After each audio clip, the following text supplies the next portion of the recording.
Mireille Dornano, bonjour. Bonjour. Vous voici de retour à Strasbourg à l'occasion de la séance plénière de septembre. Cependant, les travaux de votre commission ont repris depuis le 31 août. Cette rentrée parlementaire vous a permis de travailler sur plusieurs sujets au cœur de l'actualité de l'environnement, de la santé publique et de la sécurité alimentaire, comme par exemple le sujet des acides gras trans. Pouvez-vous nous en dire davantage?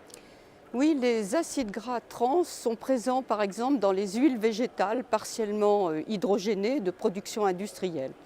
Leur consommation augmente le risque de maladies cardiovasculaires, celles touchant le cœur étant à l'origine de près de 660 000 décès par an en Europe. Ayant soutenu la question orale sur le sujet pour davantage de limitation de ces acides gras, j'ai également amendé le rapport sur le sujet avec mes collègues. Si une approche prudente à l'échelle européenne peut réduire les risques, celle-ci ne doit pas fermer la porte à l'adoption de mesures nationales plus adaptées aux populations et donc plus protectrices de la santé de personnes. Cette dernière étant l'objectif visé par l'article 36 du TFUE lui-même. Vous avez par ailleurs interrogé la Commission sur le développement du virus Zika et sa prévention en Europe.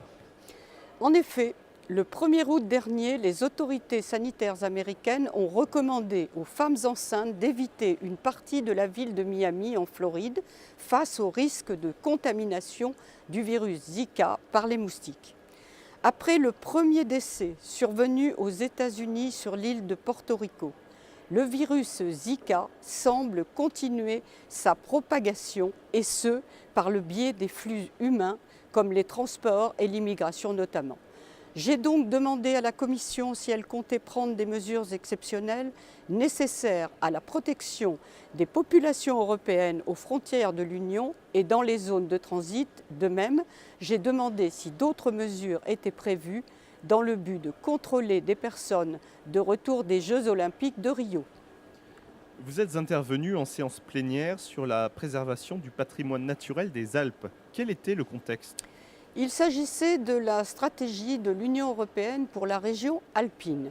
J'ai souligné que cette action revenait avant tout aux États et aux collectivités que l'Union européenne devait soutenir et non remplacer.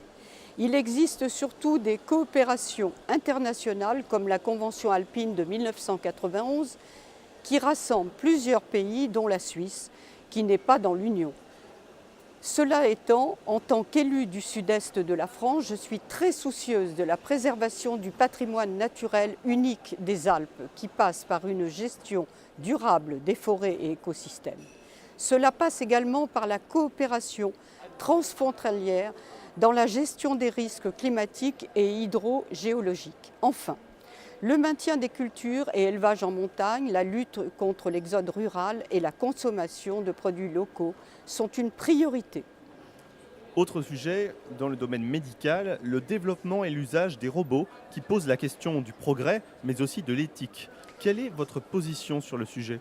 J'ai soutenu l'idée que toutes ces innovations devaient être orientées exclusivement vers une meilleure efficacité, sécurité et surtout qualité des soins, et au profit d'une meilleure espérance de vie en bonne santé.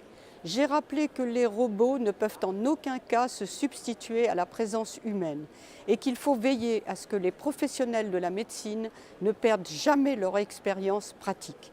Enfin, eu égard aux enjeux de protection des données informatiques sur la santé des personnes, j'ai suggéré que ces réflexions devaient être menées, à mon sens, dans le cadre de l'Organisation mondiale de la santé, car il ne s'agit pas là seulement d'une question européenne.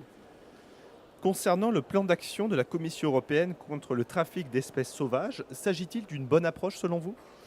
Sur la nécessité de mener des actions coordonnées pour lutter contre les trafics d'espèces protégées, mais aussi contre la corruption, la criminalité organisée et le blanchiment des capitaux, je ne peux que soutenir ces intentions qui répondent à une urgence. Néanmoins, j'ai proposé des amendements au rapport sur le sujet dans la mesure où l'action internationale dans le cadre de la Convention CITES reste la plus efficace et la plus respectueuse des États. Je soutiens à ce titre l'idée de créer une coordination de la lutte opérationnelle contre ces trafics afin d'améliorer la traçabilité, mais également le respect des règles et des sanctions nécessaires dans les pays touchés.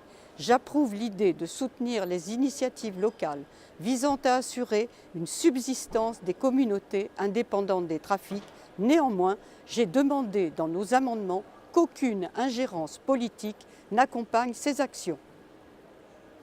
Vous avez interpellé le commissaire Cañete en charge de l'énergie et du climat au sujet du nouveau paquet législatif de la Commission européenne et de ses objectifs de réduction des émissions. En effet, ces objectifs prévoient pour 2030 et pour la France une diminution de 37% d'émissions par rapport à 2005 dans les secteurs non ETS, c'est-à-dire le bâtiment, les transports, l'agriculture et les déchets qui ne sont pas concernés par le système européen d'échange de quotas d'émissions. Seul problème, la France doit réaliser les efforts les plus importants alors qu'elle finance déjà en tant que contributeur net les 180 milliards d'euros consacrés par l'Union européenne au climat pour 2014-2020.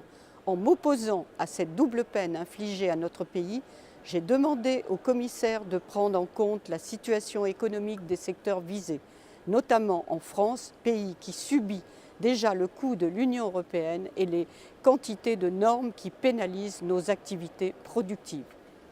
Merci beaucoup Mireille Dornano. Merci à vous.